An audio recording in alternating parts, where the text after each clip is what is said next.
Good morning, student. Today I am going to start chapter 2nd, Physics, class 9. Myself, Omohan Saxena.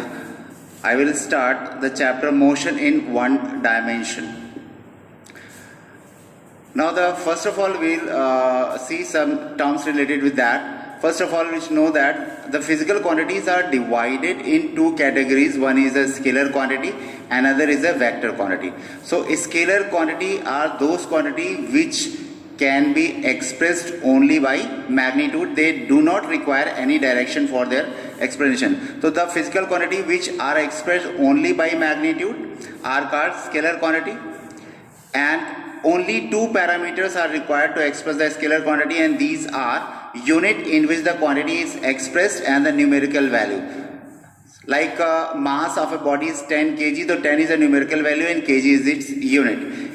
Examples are mass, length, time, distance, density, volume, speed, etc.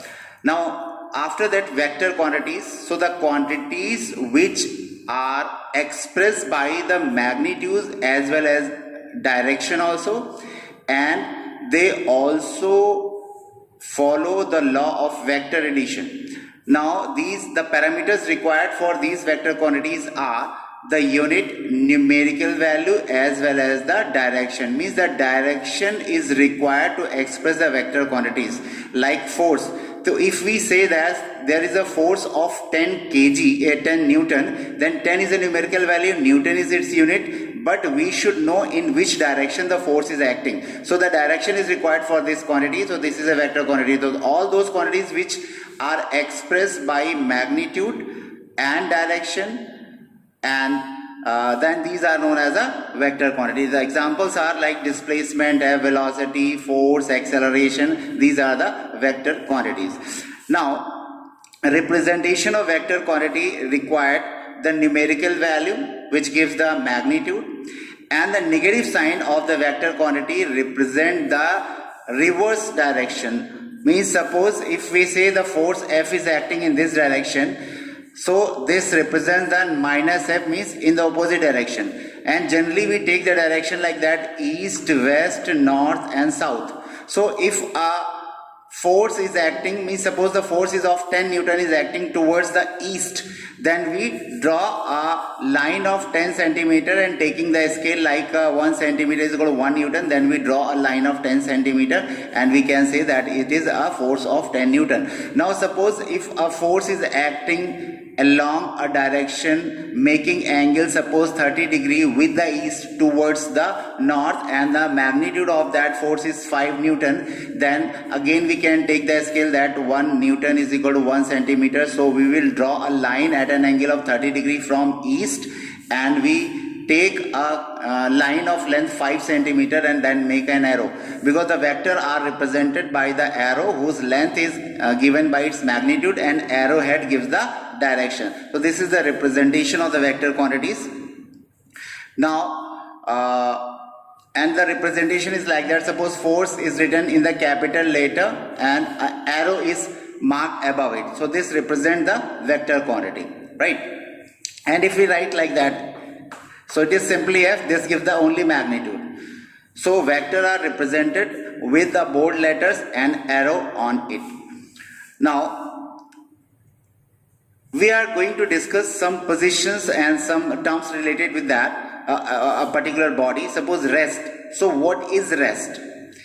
Rest means a body is said to be at rest if it remains stationary or it does not change its position with respect to its surrounding. So that body is known as at rest. Now motion, if the body is set to the motion if it changes its position with respect to its surrounding. Means if you are sitting in a room and there are certain things in that room, bed is there, chair is there, TV is there, and if your position is not changing with respect to these things, it means you are at rest. Now if your position changes with respect to the things inside your room which cannot move by itself, then you can say that that particular thing is in motion. Now the motion can be described in three categories, that is a one-dimensional, two-dimensional and three-dimensional motion. So what is a one-dimensional motion? One-dimensional means the body is moving in a particular direction. Generally we divide the whole space in the three dimensions, that is x, y and z. So if when a body is moving such that out of three dimensions only one dimension changes, either x changes or y changes or z changes, then the motion of the body is said to be one-dimensional motion, and that is basically a linear motion when the body is moving in a straight line path. Now the next one is a two-dimensional motion, means out of three dimensions, if two dimensions changes, then the motion is known as a two-dimensional motion, and in that case the motion is a motion of a body on a plane. Suppose an insect is moving on a floor, so that is a two-dimensional motion. Three-dimensional motion means when all the three dimensions changes with respect to time, then the motion of the body is said to be three-dimensional. Like a insect is flying in your room or in a space, then its x, y and z, all three component changes, then the motion is said to be three-dimensional motion. Now after that, the distance. Distance is measured by the total length of the path traveled by the body. Suppose a body is moving from one point to another following the different paths. Suppose it is moving from A to B like that. So this total length of the path is known as the distance. It is a scalar quantity and its unit is, SI unit is meter, CGS is in centimeter. And displacement is the shortest distance between its initial and final position, and it is a vector quantity. Unit is again meter in SI unit and centimeter in CGS unit.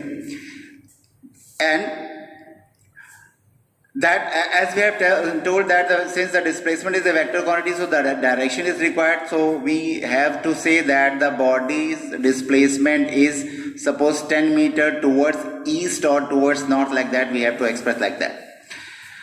Suppose a body is initially at point A, it reaches the point B and then it reaches to point C. So if this distance is 3, this distance is 4 and this distance is 5 using Pythagoras. So here if the length of the path, means if the body is following this path, then the distance of the path covered by the body will be 3 plus 4, that is 7, and displacement of the body will be 5. So the displacement of the body is always either equal or less than the distance covered by that body. Now speed. Again, the speed is a rate of change of distance, or you can say distance covered by the body in 1 second is called speed. Speed is a scalar quantity and its unit is meter per second. So it is the formula is speed is equal to distance upon time, distance covered by the body in 1 second. Now what is a uniform speed? If a body is moving or it covers equal distance in equal interval of time, means suppose these are the mark which we mark as a time interval, 1 second, 2 second, 3 second, and in every second it covers the equal distance, suppose 5 meter, 5 meter, 5 meter, like that. So if a body covers equal distance in equal interval of time, then the speed of the body is said to be uniform speed. Suppose that the example for that is a motion of a ball on a frictionless surface, means no force is stopping the motion or hindering the motion of the ball. So if the floor is frictionless, then the motion of that ball is said to be speed is said to be uniform speed. Non-uniform or variable speed means if a body covers unequal distance in equal interval of time, means in 1 second it covers 5 centimeter distance and in next 2 seconds it covers suppose 10 meter of distance. So this unequal distances in equal interval of time, then it is said that the speed of a body is non-uniform or variable speed. Example, we can say that the motion of a ball on a rough surface, because in that case the motion of the ball is affected by the frictional force, so it cannot cover the equal distance. Motion of a car in a crowded street, because in that case also the direction of the speed will change. So if the bodies are moving with a non-uniform speed, we specify their instantaneous speed. Means the speed is continuously changing, so which speed should we take? For that we specify the instantaneous speed, means the speed of that particular object at particular instant. And in that case, speed is equal to distance upon time. So for that we'll take a very small distance and very short interval of time to express the instantaneous speed. Now, speedometer of a vehicle, when you are moving in a car or your bike, so the speedometer that express the instantaneous speed of that vehicle, that the speed of the vehicle at that particular instant, that is known as the instantaneous speed. Now the average speed. Average speed is the total distance traveled by the body to the total time of journey. Means suppose a body travels a different intervals, a different path, like that it is moving in the different direction and traveling in the distance, different distances. So the total distance traveled by the body, and upon total interval of time, that gives the average speed. And if the body is moving with the uniform speed, then its instantaneous and average speeds are same in the case of uniform speed. Now the velocity. The basic difference between velocity and speed is that velocity is a vector quantity and hence it requires the direction also. And velocity is the rate of change of displacement with respect to time, or displacement covered by the body in 1 second. That is known as a velocity of the body, and its unit is meter per second. Uniform velocity means if a body travels equal distances in a particular direction. देखो यहाँ पे uniform speed or uniform velocity, the difference is only one. You have to add over here in a particular direction, because direction is required for the velocity. So uniform velocity means when a body covers equal distances in a particular direction in equal interval of time, then the velocity of the body is said to be uniform velocity. Non-uniform velocity, again, if now here are two things are there, because velocity consists of two things, magnitude as well as direction. So either magnitude changes but the direction remains same, even then the velocity changes, or the direction changes, magnitude same, or direction same, magnitude changes. In both the cases velocity will change, or both are changes, means magnitude as well as direction. Means suppose a body is moving with a constant speed, suppose 100 km per hour in a particular direction does not change, a speed remains constant, then is a constant velocity. But if the speed continuously changes, means his speed continuously increases but the direction does not changes, the motion is known as a variable velocity. Now suppose if the magnitude remains same, means the body is moving on a circular path with a constant speed. Suppose the speed is 2 meters per second on a circular path, but when it is moving on a circular path, its direction of motion continuously changes. So again the velocity changes, so it is a variable velocity. So in both the cases you will say that the velocity is variable, either magnitude or direction, or both are changes. In that case the velocity is said to be variable or non-uniform velocity. Example for that is a motion of a free falling body. Speed changes but the direction remains same. When a body is falling freely in the downward direction, if you throw, means you leave any body from certain height, it will move under the gravity. So because of acceleration, its speed increases but its direction remains same. So magnitude changes, it's a variable velocity. Circular motion I have already told. Now if a body is moving with a non-uniform velocity, we specify again the instantaneous velocity, like the instantaneous speed means the velocity of that particular object at particular instant. That is known as the instantaneous velocity. And if the body is instantaneous velocity, and one more thing, average velocity. So average velocity is the total displacement covered by the body in total interval of time. That is known as the average velocity of the body. The velocity of the body moving in a particular direction changes with time, then the ratio of the displacement to the time taken by the entire journey is called the average velocity. That is, the average velocity is the total displacement upon total interval of time. Now it comes to acceleration. Whenever the velocity changes, means the body is moving with a variable velocity, either the magnitude or the direction changes, the motion is said to be accelerated motion. So the acceleration is defined as the rate of change of velocity with respect to time. That is known as the acceleration, and its unit is meter per second square, and it is a vector quantity. Means because its acceleration is represented by a, and it is velocity upon time, and the unit of velocity is meter per second upon second, so it becomes meter per second square.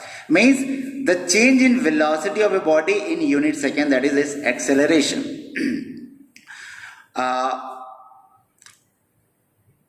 Retardation is means acceleration. We generally say acceleration means the increase in velocity per second, and retardation means decrease in velocity per second, right?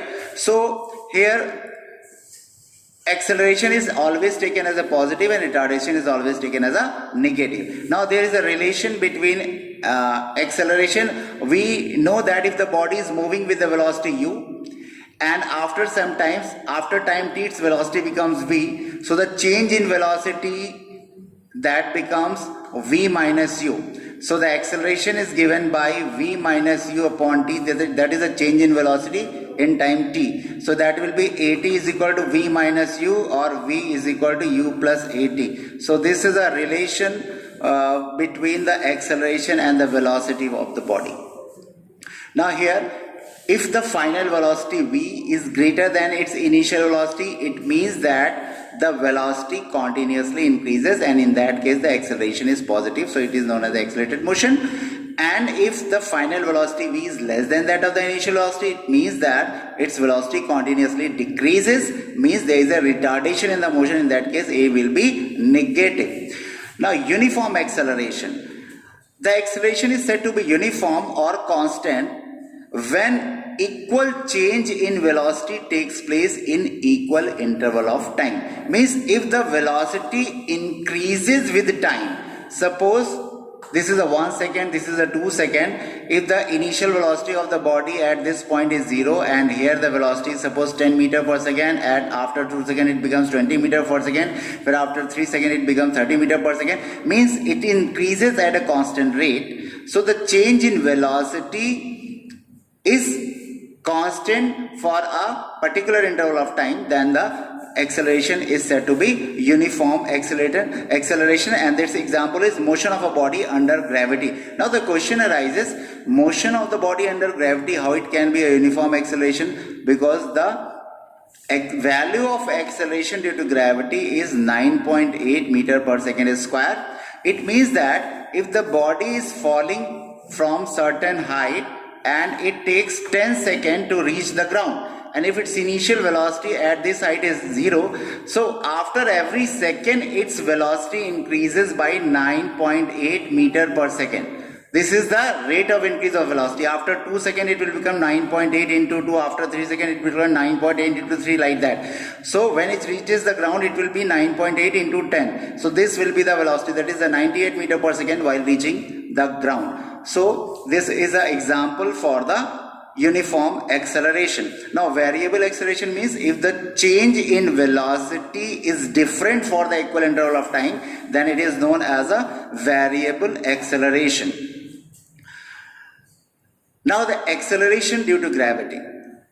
Acceleration due to gravity is the acceleration produced in the body when the body is falling towards the center of earth. So when a body falls under the gravity, the acceleration produced in the body due to the earth gravitational force of attraction, means whenever the body is falling, earth attracts everybody towards its center, means the force is acting due to the earth on everybody, and when the force is acting means the speed of the body continuously increases. So this increase in velocity of the body towards the center of earth, that is known as the acceleration due to gravity, and its value is it is represented by g, and value is taken as a 9.8 meter per second. That is a standard value. It varies from place to place, one thing, and when as we go above the surface of earth, the value of g decreases. As we go below the surface of earth, even then the value of g also decreases. And the value of g does not depend upon the mass of a body, means if we throw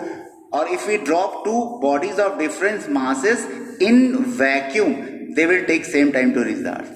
Okay, so this was the up to topic, and the next topic we will take in the next lecture.